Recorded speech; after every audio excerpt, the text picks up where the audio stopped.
to Forex trading analysis for Synergy FX. It's 8:51 p.m. on July the 4th, Independence Day, and believe it or not, FX markets are still open. So we will be doing a video today, and we're going to be looking at a few pairs, but quick risk disclaimer as always before we get started. So foreign exchange trading carries a high level of risk. Before you decide to trade foreign exchange, we encourage you to consider your investment objectives, your risk tolerance, and trading experience. It is possible to lose some or all of your initial investment, so don't invest money you can't afford to lose. Seek advice from an independent financial or tax advisor, and all information provided is for educational purposes only and should not be construed as trading advice or counsel. So the big news this week is that Barclays has been caught in a scandal over the LIBOR rate. Really, basically a political situation that has pound all screwed up right now. So we're going to be looking at the pound a little bit. Pound did fall because, as you know, if you know anything about the sterling, you know that is very correlated with financial news because it is the financial sector of the world. So the pound right now is in a very interesting place. We did see a fall off from it.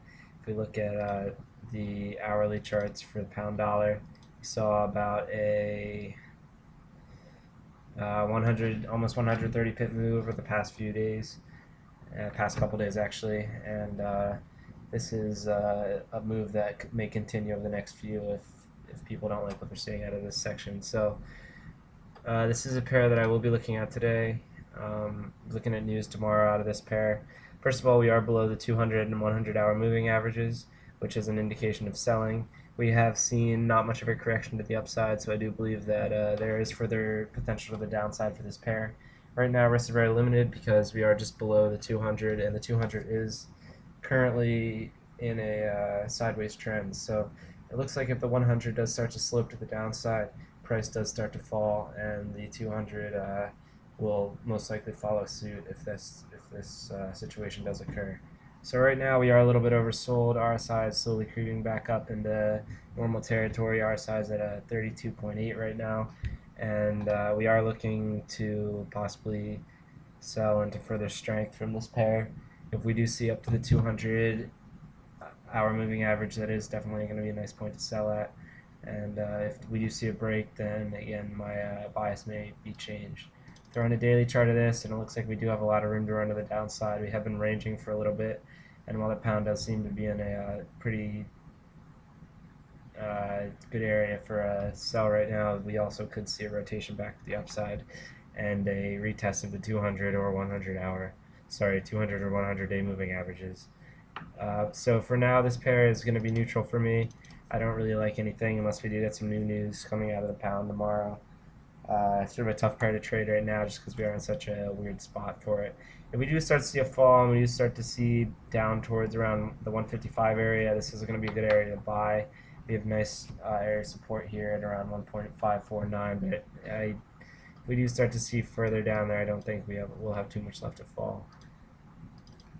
I do think that this pair will continue to push the upside, and that this news from Barclays is just going to be a temporary thing. So check that out. Watch for the pound, and make sure that you have it on your radar over the next few days because it is going to be a pair that people are looking to trade.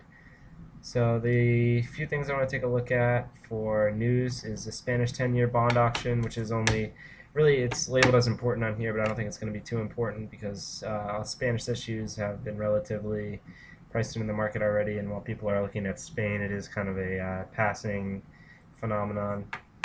I do not think that the euro is done falling, but possibly Italy will be next, and Portugal as well, countries that people will be looking at for possible further decline. But right now, Spanish bond auction is tomorrow, and it will hold a relative amount of importance. More pound news coming out tomorrow. Look out for that as well. Minimum bid rate for the euro.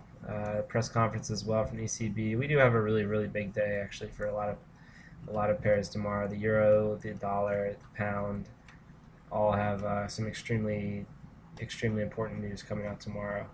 And the ECB press conference most likely will say nothing, and the euro will probably look to continue to range-bound trade over the next couple days.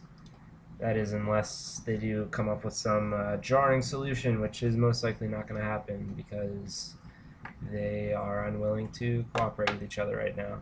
So the market is unwilling to cooperate with them, and that's just the way that it seems to be over the past few years with these press conferences.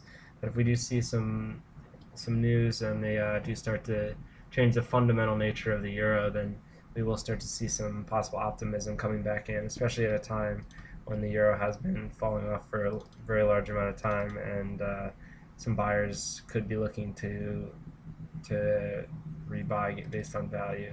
But for now, I do think that the euro is in an extreme downtrend, and we could possibly see down to 1.12 by the end of the year. It's all the way down there. Throwing a little bit of longer term chart. 1.12 is going to be my eventual target, and it seems like crazy right now because it's very far away. But I do think that this move eventually will start to materialize. Okay, so the last pair I did want to take a look at really quickly is the Aussie dollar. We are just above the 100-hour moving average as well as the 200-day moving average. So this is going to be a nice area for buyers to enter the market right now. We are sort of a little bit stretched to the upside. RSI is almost in the overbought territory at 64, but I do think that we could possibly see up to highs at around 1.04698, and that's going to be one of my targets for a move to the upside, and that's almost 200 pips. So really nice trade here materializing. I do think if we do start to see rotation to the downside, it will be quite obvious, and we will start, if we do break the 100-day moving average and continue to push to the downside, then this move could continue for a very long time. But the Aussie is kind of tough to trade with these breakouts on the hourly and daily charts, so keep your stops tight and don't make any stupid mistakes, because it is going to be difficult to regain your money if you just start to get killed on a big move tomorrow or the next day. So those are the things I want to talk about today. Thank you very much for watching. Please follow us during the week at SynergyFX, and thank you very much for watching.